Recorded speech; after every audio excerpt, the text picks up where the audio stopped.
We're backstage with John Lennon. John, I don't know if you know about this. It might disappoint you, but we have about 6,000 letters that were sent since I've been gone from Miami for the Beatles, and our program director... Only one. No, there's many few, and our program director, Bill... Our program director, Bill Holly, brought up this giant mail sack, and it's on the plane. Do you ever get a chance to read any of these for the kids down in Miami or any other city? Well, today, for instance, we spent about 1.5 hours just going through everything. This is Philadelphia at the moment. And we just walked in the room, it's stacked with parcels and things. So we got all the parcels, opened them, sorted out all the sort of teddy bears and all the things. We've kept a couple of the gifts, sort of the small ones, in our pockets. You get a lot of gifts for your baby, don't you? Yeah, I'm even getting them for a new baby, which I haven't even got, but I'm keeping it anyway because I'm bound to have one day. What does your wife think about this? Does she enjoy it, or let's say get pestered by all this onslaught of gifts, or does she pick them out, or just what? She doesn't get pestered because I've tried to keep her out of the limelight. There's very few photographs of her. So, I mean, you know, people don't really know. If she wants to go in the town or anywhere, she can walk around, you know, because people don't know what she looks like, really. We just got through a press conference downstairs, and, you know, all these press conferences are hectic. And I was going to ask you down there a question that hasn't been asked at any press conference so far. What do you think of press conferences?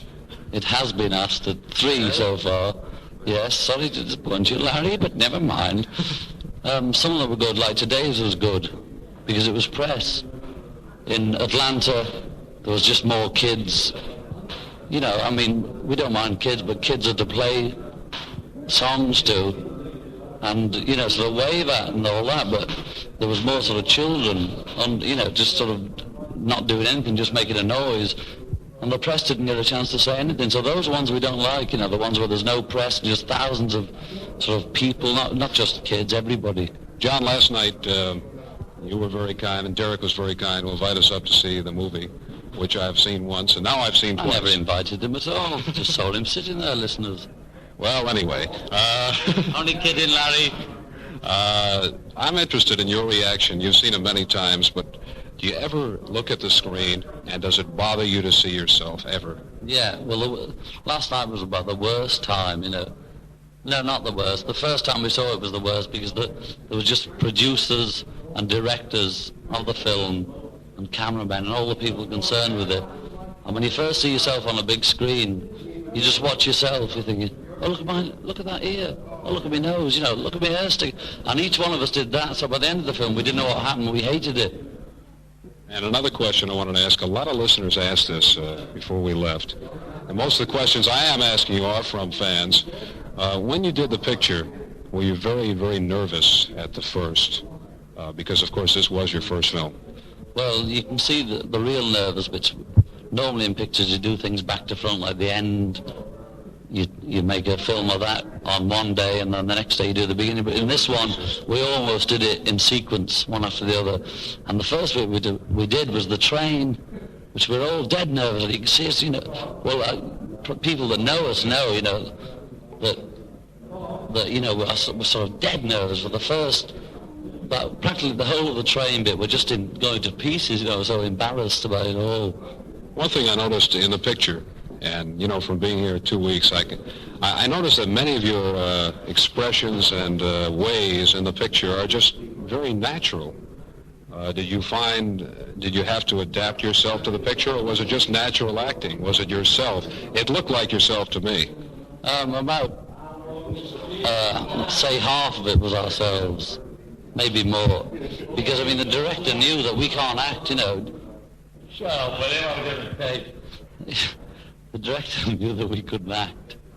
You know, and we knew it too. That's Ringo shouting in the background. So the thing he had to do was to try and sort of almost catch us off guard, only you can't do that in a film. You've got to repeat things over and over. But he did his best, which he did quite well, to get us almost natural. And the bits that aren't natural stand out like a sore thumb. And you know what a sore thumb stands out like. John, one thing that amazes me about you is... I don't know, you read articles, and half of them are untrue, like we talked about earlier on the tour. Yeah. But your amazing frankness about things, there are many, let's say, stars and big people in entertainment who really hit it big, who are afraid of what they say. And I think the Beatles are probably the first fantastic #1 pop international personalities that are not directed in this way. I notice nobody directs you at your press conferences. Everything you say is your own. By the way, we have a train coming in the background. Do you ever... The film, Larry? Very timely. Do you ever fall short of something to say? You've never fabricated anything. I mean, this is all your own opinion. Yeah. I'm not, saying that you would, but it just seems you're so natural. Well, we would if somebody came up with something good to say. Yeah. If somebody came up and said, this so-and-so reporter is going to ask you something, and here's a great answer, we'd use it. Just like doing a film. Normally, we just, at conferences and that, we just ad-lib. And a lot of it's not funny at all. You just take the rough with the smooth, don't you, Larry? Also, another question that a lot of people ask. When you play the guitar on stage, is there a lot of coordination involved with playing the guitar and singing at the same time in these production numbers and everything? Because they are quite a thing to do on stage to keep it all in order and everything. Well, I don't know, it's really involved that. It's not hard now. I mean, it's hard at the beginning when you write the songs. Say, it's a bit syncopated. This sounds sort of involved, Like some parts of She Loves You say, oh, I want to hold your hand. You're playing a different rhythm to what you're singing, which is quite hard. But we always record them exactly as we can play them, even if we do put things on top of it. The basic thing we sing on a record, we do live. We play and sing at the same time on the record. So if we can't do it there, we don't do it. One more question. I know you're about to get set for a big show here in Philadelphia, and people are pouring in outside. When you go on a tour like this, and you go from day to day, from town to town, does it drain you any, as far as your ability to get out on stage and do your best? Have you found this out? Not on stage, because there's something about it. We always get dead nervous before we go on stage. And 9 times out of 10, we suddenly feel tired about half an hour before when we've got to get changed. And that's just something that's been happening for 2 years. All of a sudden, everybody's tired and changing into the suits and putting the shirts on. You feel, oh, no. And then just as soon as you get on, it's all right. Yeah. John Lennon, thank you very, very much. We're backstage at Philadelphia. This is Larry Kane. Thank you again. Thank you, Larry, and God bless you. Jolly good. Now we have George Harrison. George, we've been hearing rumors and reading things about a woman who has been predicting a plane disaster. What do you think about these things? What are your personal thoughts about them? Well, normally I think I'd just take it all, with a pinch of salt. And Wait a minute. wait a minute, sorry. Start again. All right, go ahead. Normally I'd just take it with a laugh and a smile and a pinch of salt and think, she's off her head. But, it's not a very nice thing to say, is it? Especially when we're flying almost every day. But, just hope for the best, keep a stiff upper head, and away we go. If you crash, you crash. Don't you run your numbers up. That's it. Are you going to go on the plane? Oh, no, I'm going on a bicycle on that particular day. I'm not superstitious, but I am going on my bike for that trip. And George, I asked you this before. In relationship to the American press, so many of them come to you in so many cities. How do you feel about this? Does it ever get to you? Yeah, we always see the press every place we go, and we always read the papers the next day. And usually the majority of papers, I'd say about 95 out of 100, usually good. But the odd 5, we do get, they dig at us, but it's, we accept it because it's usually written by a gang of narcs anyway. Crummy people who don't like us from the beginning, and they, regardless of what we say and do, they've got it in for us anyway. But it doesn't worry us.